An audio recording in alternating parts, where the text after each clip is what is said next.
मदुरई से आपको बता दें, यहाँ पर 9 पुलिस वालों को सजाए मौत सुनाई गई है। हिरासत में मौत के मामले में फांसी की सजा कोर्ट ने सुनाई है। पिता पुत्र की हिरासत में मृत्यु हुई थी, उन्हें यातना दी गई थी। सेशंस कोर्ट ने ये ऐतिहासिक फैसला सुनाया है। जून 2020 में तमिलनाडु का ये पूरा मामला कोविड के समय दुकान खोलने का आरोप है। लॉकडाउन के वक्त दुकान खोलने के चलते इन पिता और पुत्र को हिरासत में लिया गया था और पुलिस हिरासत में बर्बर यातना दी गई थी।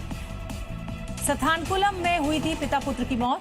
पी जयराज और बेटे जे बेनिक्स की मौत हुई थी और अदालत ने इस केस को रेयरेस्ट ऑफ द रेयर माना और 9 पुलिस वालों को सजाए मौत सुनाई।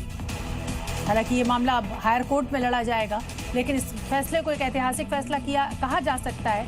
पुलिस की वर्दी की जो मनमानी है उसके लिए ये एक नजीर बन सकता है फैसला। तमिलनाडु में हिरासत में हुई मौत मामले में मदुरई जिला अदालत ने 9 पुलिस कर्मियों को मौत की सजा सुनाई। अदालत ने इस केस को रेयरेस्ट ऑफ रेयर कैटेगरी में रखा। पीड़ित परिवार की ओर से वकील ज़बा सिंह ने कहा, अदालत ने पीड़ित परिवार को कुल 1,40,00,000 रुपए का मुआवजा देने का आदेश दिया है।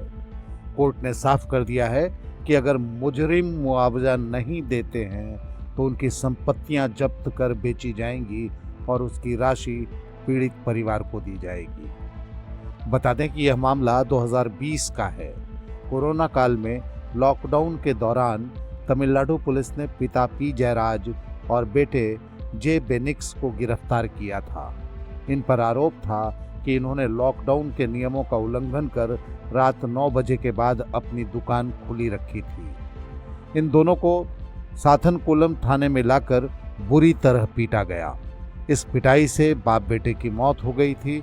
बेनिक्स की मौत 22 जून को हुई थी, जबकि जयराज की 23 जून को।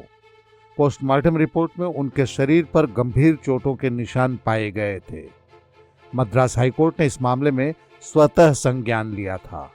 इस केस में कुल 10 पुलिस कर्मियों को आरोपी बनाया गया था। इनमें तत्कालीन inspector S Shridhar, sub inspector P Raghu Ganesh और K Balakrishnan, head constable S Murugan और A Samidurai, constable S Muthuraj, S Chellai Durai, X Thomas Francis और एस वेलुमुथिस शामिल थे। इनके अलावा एक आरोपी स्पेशल सब इंस्पेक्टर पालदुराई भी थे, जिनकी मौत मुकदमा चलते हुए कोविड से हो गई।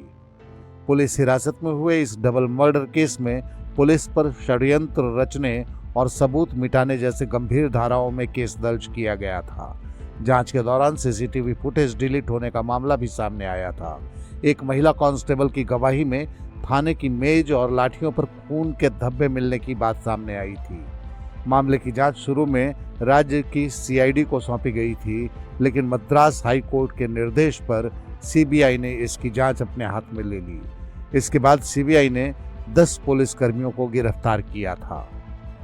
अदालत ने पुलिस की दलीलें खारिज करते हुए कहा कि इन दोनों की मौत प्राकृतिक नहीं बल्कि बार बार पिटाई से हुई। सीबीआई और पीड़ित परिवार की ओर से इन दोषियों के लिए मौत की सजा की मांग की गई थी। अदालत ने इस मामले को पुलिस ब्रूटैलिटी का गंभीर उदाहरण मानते हुए रेयरेस्ट ऑफ रेयर की श्रेणी में रखा। सभी दोषी पुलिसकर्मियों को मौत की सजा सुनाए जाने के बाद पीड़ित के परिवार के एक सदस्य ने कहा, अदालत ने हमारे मामले में न्याय दिया है। हमने कोर्ट पर भरोसा किया था, अब से कोई दूसरा परिवार हमारे जैसा दर्द नहीं झेले। यही सुनिश्चित करने के लिए हमने इतने लंबे समय तक संघर्ष किया।